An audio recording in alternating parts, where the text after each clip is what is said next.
Hey, before we start the video, make sure you smash that like right now, thumbs up wherever you're watching it on, and share this out. There's always a share, a way to share it. Help us out. Leave a comment, and if you haven't subscribed or followed us, do it now. Thank you. Big Jeff Audio. I'm Big Jeff from BigJeffAudio.com doing another unboxing, and today, this way you can see it before you buy it.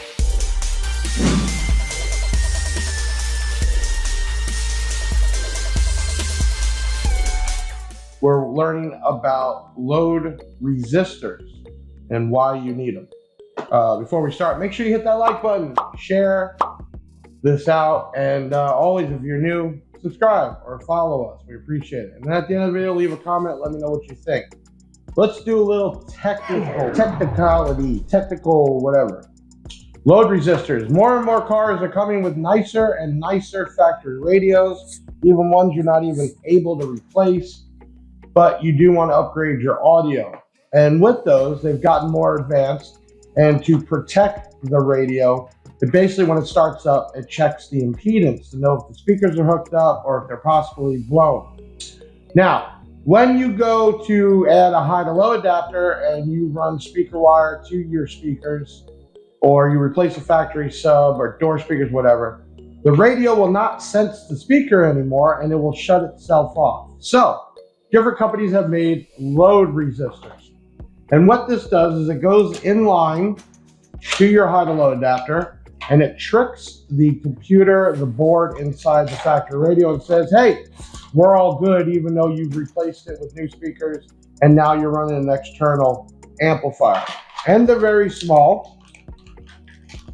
And the way these work are from Axxess. And we just did a video of some Axxess high to low adapters, and these will plug and play right into them, meaning you can use this plug it right into your Axxess, and that's it. Or sorry, the opposite way. You plug this into the Axxess, and this plug will go out as your input from your speaker wires from your radio.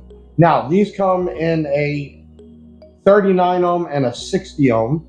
The part number is AX-LR39. That's AX-LR39.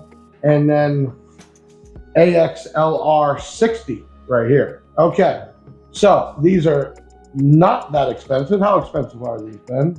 $34.99. $34.99 and $39.99. Now, how do you know if you need one? Well, there are application charts. Most of your new Fords, Rams, Broncos are tricky. So what happens is you go ahead and tap into the mids and highs to a high-low adapter, which then is taking the speakers offline, and then you want to run an amplifier to the speakers or to the replacement speakers. You need to use this to tell the computer in the radio, the board, that when it turned on and it did a little check real quick, that everything is in place and working. That's how simple it is. What happens if you don't use this? The amp inside the radio will shut down and there'll be no output, which means you'll get no signal to go to the high to low adapter and then to the amplifier. Other things that could happen is sometimes one will kick on, one will kick off.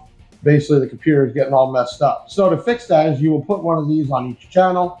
So if you're doing 2-channel in, you need a set. If you're doing 4 channels front and rear or using one for subwoofer, you would use 2 sets. And we have these on our website, BigJeffAudio.com. You can look under the brands Axxess or just search AX-LR, and then you have the 39 and the 60. And also we have on our site, if you want to match this with a really awesome high-to-low adapter, look in our videos. We just did it on the LOC high-to-lows, and they have it from 2-channel, 4-channel. Also one with a built-in volume knob, really cool. So there's plenty of companies that make these. Audio Control, Kicker has the key lock one. There's so many, but for $39 and $34.99, you can get these from us, from Axxess. And right on the box it says, add amp to factory radio. And that's what we're talking about. Now, some of y'all might know about this, some of y'all don't, and you have a vehicle and you're getting ready to plan out your system. Most of your newer vehicles, you're gonna need these.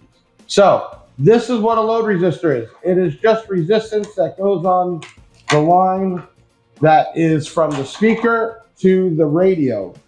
This tricks that the speaker is still in there, and then allows you to connect any high to low adapter at that point to connect your amplifier and then get audio output. As cars get newer and newer, better and better, or cars that have, like in my BMW, there's no way to replace the radio, but you still want to change out speakers or add, you need a high to low adapter, and now you would need things like this, load resistors. All right, I'm Big Jeff from BigJeffAudio.com talking about universal load resistors because they work with any vehicle. It is just what ohm you need, either the 39 or the 60, and there is application guides. Or you could chat in on our website. You could text us, WhatsApp us, or call us at 737-BIG-JEFF. That's 737-244-5333. Okay, so maybe you learned something new, maybe you didn't. Let us know in the comments what you think and what's something else you'd love for us to unbox. This was a simple one. It wasn't really an unboxing. You got to see what it looks like. Let's turn on the Big Jeff camera quick before I leave. And there you go. That's how small it is. This is the same size, just blue. That is it. All right. So I'm Big Jeff from BigJeffAudio.com, trying to show you what it looks like and what it does before you buy it. Check us out, BigJeffAudio.com. Until the next unboxing, definitely hit that like button and share this video out, and I'll see you real soon.